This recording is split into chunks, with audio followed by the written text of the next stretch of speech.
Welcome to fair media. ఇవాళ మీతో share చేసుకోవాలనుకున్నటువంటి అత్యంత ముఖ్యమైనటువంటి అంశం.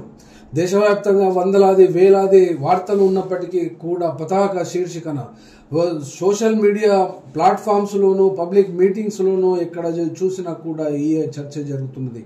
సిపిఐ మావోయిస్టు పార్టీ యొక్క జనరల్ సెక్రటరీ, దేశవ్యాప్తంగా ఉన్నటువంటి యావత్తు మావోయిస్టు పార్టీ అభిమానులందరూ కూడా దుఃఖంతో ఉన్నారు. మావోయిస్టు పార్టీ కేంద్ర కార్యదర్శి అయినటువంటి నంబాళ్ల కేశవరావు మృతి పట్ల న్యూ డెమోక్రసీ రాష్ట్ర కమిటీ ఈ యొక్క పి సూర్యం విప్లవకారులుగా చనిపోయినటువంటి వాళ్ళందరికీ ఈ యొక్క బూటకపు ఎన్కౌంటర్లో మృతి చెందినటువంటి వాళ్ళందరికీ కూడా విప్లవ జోహార్లు అర్పిస్తున్నారు.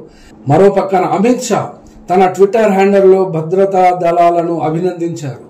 అనగా ఈ సిపిఐ మావోయిస్టు పార్టీ యొక్క జనరల్ సెక్రటరీ స్థాయి గల నాయకులను ఇప్పటి వరకైతే భారతదేశ చరిత్రలో ఎవరు చనిపోలేదు. ఈ యొక్క సిపిఐ మావోయిస్టు పార్టీగా రూపాంతరం చెందక ముందు ఉన్నటువంటి సిపిఐఎంఎల్ పీపుల్స్ వార్ పార్టీని స్థాపించినటువంటి కొండపల్లి సీతారామయ్య కూడా ఇటువంటి బూటకప్పు ఎన్కౌంటర్లో చావలేదు.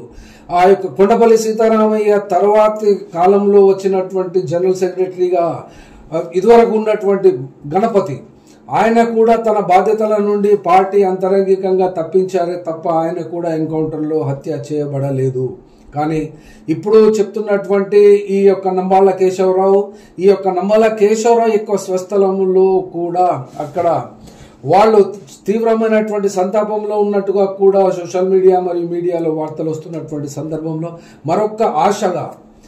మరొక విషయం వస్తుంది. ఆంధ్రప్రదేశ్ కు సంబంధించి సివిల్ లిబర్టీస్ కమిటీ వాళ్ళు చంద్రశేఖర్ ఆయన మరణించింది నంబాళ్ల కేశవరావు కాదు, ఆయన క్షేమంగానే ఉన్నారు అని ఒక ప్రకటన ఇటీవల కాలంలో ఈ యొక్క మృతిని నమ్మనటువంటి వాళ్ళు, ఈ యొక్క మృతిని జీర్ణించుకోలేనటువంటి మావోయిస్టు యొక్క మాజీ సభ్యులు కానీ, మావోయిస్టు పార్టీ పట్ల సానుభూతి కలిగినటువంటి నాయకులు కానీ, ప్రజా సంఘాల ఆధ్వర్యంలో పనిచేస్తున్నటువంటి వాళ్ళు కానీ ఏమాత్రము ఈ యొక్క మృతిని జీర్ణించుకోలేకపోతున్నారు, దుఃఖంలో మునిగి ఉన్నారు. కాబట్టి ఈ వార్తకు ఇటువంటి వార్తను క్లారిటీగా ఏపీసీఎల్సీ వాళ్ళు మాత్రమే, అది కూడా ఆంధ్రప్రదేశ్ కు చెందినటువంటి వాళ్ళు 2 ఫోటోస్ను పెట్టి, ఈ యొక్క నంబాళ్ల కేశవరావు యవ్వనంలో ఉన్నప్పుడు దశను ఫోటోను పెట్టి, ఇప్పుడు వృద్ధాప్యంలో ఉన్నటువంటి అదే ఫోటోను కంపారిటివ్ గా 2 పెట్టి ఏమాత్రము ఇవి సరిపోవడం లేదు అనేటువంటి సెన్స్ ను ఇస్తూనే ఆ యొక్క క్లారిటీని ఇవ్వడం జరిగింది. కానీ ఇక్కడ చెప్పుకోవాల్సినటువంటి అంశం,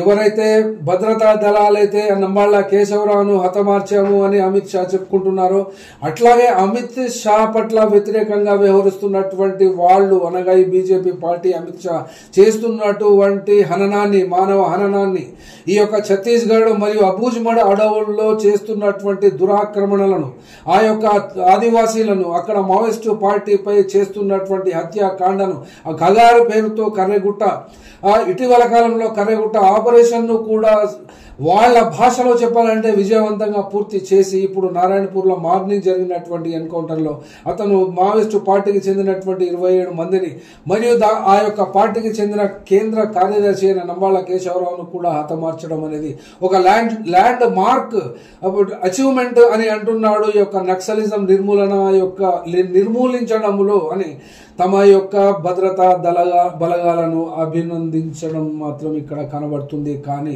అట్లాగే ప్రజా సంఘాలకు చెందినటువంటి వాళ్ళు ఇప్పటి వరకు వస్తున్నటువంటి వార్తల పట్ల కూడా క్లారిటీ లేదు. ఎందుకంటే అమిత్ షా ఇచ్చినటువంటి ప్రకటన ట్విట్టర్ హ్యాండిల్లో కానీ, లేదా ఇతర సోషల్ మాధ్యమాలలో మరియు ఆంధ్రజ్యోతి లాంటి ప్రముఖమైనటువంటి ఏబిఎన్ ఛానల్స్ కూడా ఈ యొక్క ఎన్కౌంటర్ లో మృతులు చెందినటువంటి వాళ్లలో నంబాళ్ల కేశవరావు ఉన్నారు అని మాత్రం ప్రచారం చేస్తున్నవి. కాబట్టి ఈ యొక్క ఆంధ్రప్రదేశ్ చాప్టర్ సివిల్ లిబర్టీస్ వాళ్ళు విడుదల చేసినటువంటి ప్రకటన ఈ యొక్క వార్తలన్నిటినీ కూడా ఖండిస్తూ ఉన్నది. ఈ యొక్క వార్తలలో నంబాళ్ల కేశవరావు లేడు అనేటువంటి వార్తను ప్రసారం చేస్తున్నది. అది స్వయంగా మీరు ఇక్కడ చూడవచ్చు. Thank you. ఫెయిర్ మీడియాకు స్వాగతం. మా ఛానల్ను సబ్స్క్రైబ్ చేసుకోండి మరియు మా వీడియోలను చూడండి. ప్రతి అప్డేట్ల కోసం బెల్ ఐకాన్ను ఆన్ చేయండి. మేము నిజమైన మరియు ఫెయిర్ వార్తలు మరియు రాజకీయ అప్డేట్లను అందిస్తాము.